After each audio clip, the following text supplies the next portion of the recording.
Les enfants, voici un nouveau livre. Le titre est écrit en noir.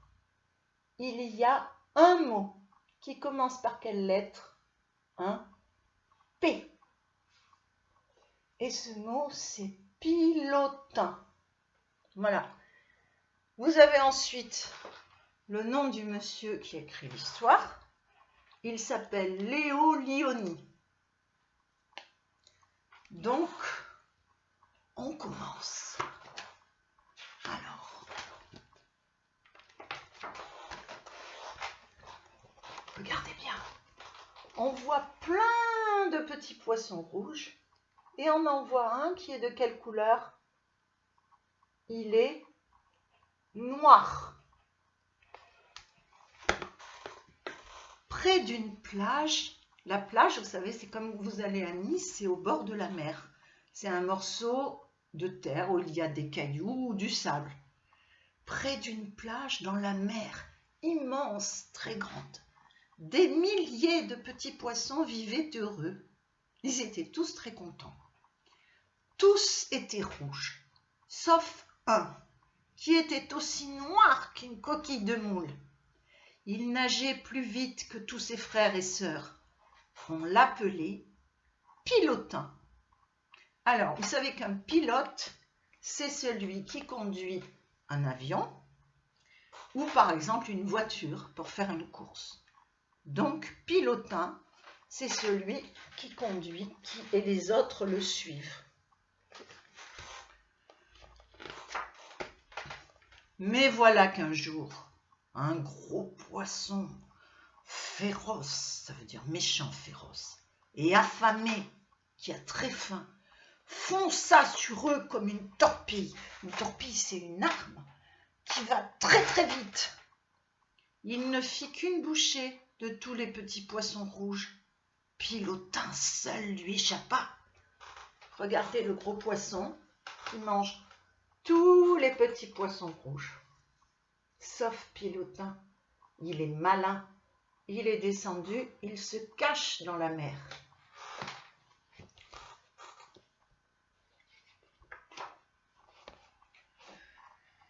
Pilotin s'enfuit dans les profondeurs de la mer. Est-ce qu'il est content à votre avis? Non. Il était seul. Il était triste. Il avait peur.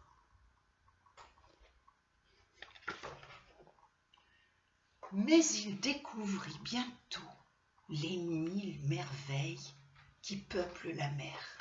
Des choses extraordinaires.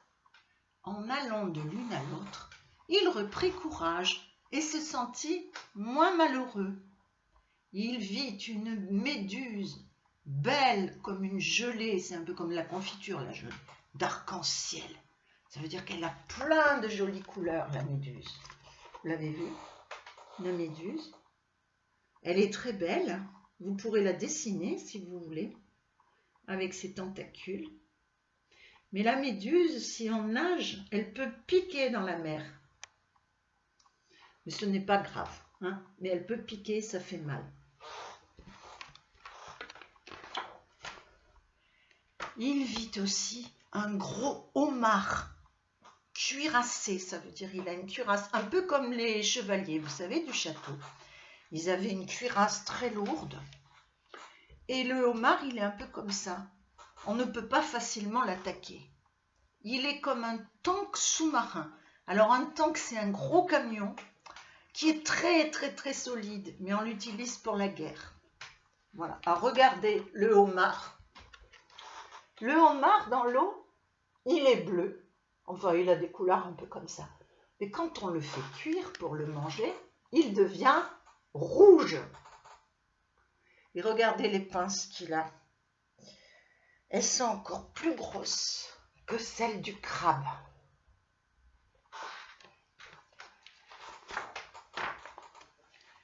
Et qu'est-ce qu'il vit aussi, Pilotin? Il vit des poissons étranges, bizarres, qui ne bougeaient pas. Ils étaient immobiles, comme des statues. Vous savez, quand on fait le jeu à l'école, on court, on s'arrête, on ne bouge plus, on fait semblant d'être une statue.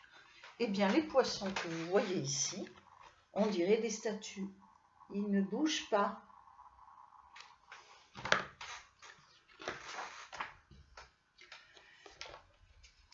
Et sur les rochers, il vit une forêt d'algues qu'on aurait cru en sucre d'orge. Regardez, on dirait un bon dessert. Les algues, qu'est-ce que c'est beau! Plein de couleurs. Et il vit ensuite une anguille. Une anguille, ça ressemble à un serpent, mais ce n'est pas méchant. Une anguille si longue qu'elle en oubliait sa queue. Elle se dit, mais où est ma queue? Elle est loin derrière moi. Regardez comme elle est longue, l'anguille. Sa tête est là, j'ai oublié de vous la montrer. On voit son petit œil et la queue, elle est loin derrière.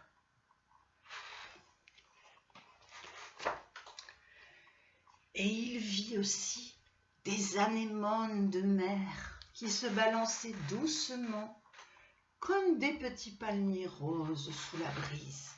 Regardez, vous connaissez les palmiers? Il y en a beaucoup à Nice.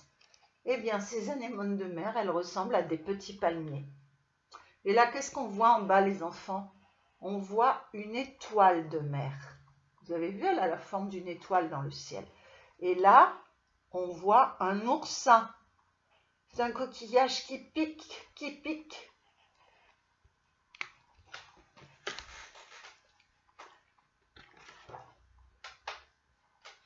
Alors, je vous raconte l'histoire un peu plus tard. On fait une petite pause.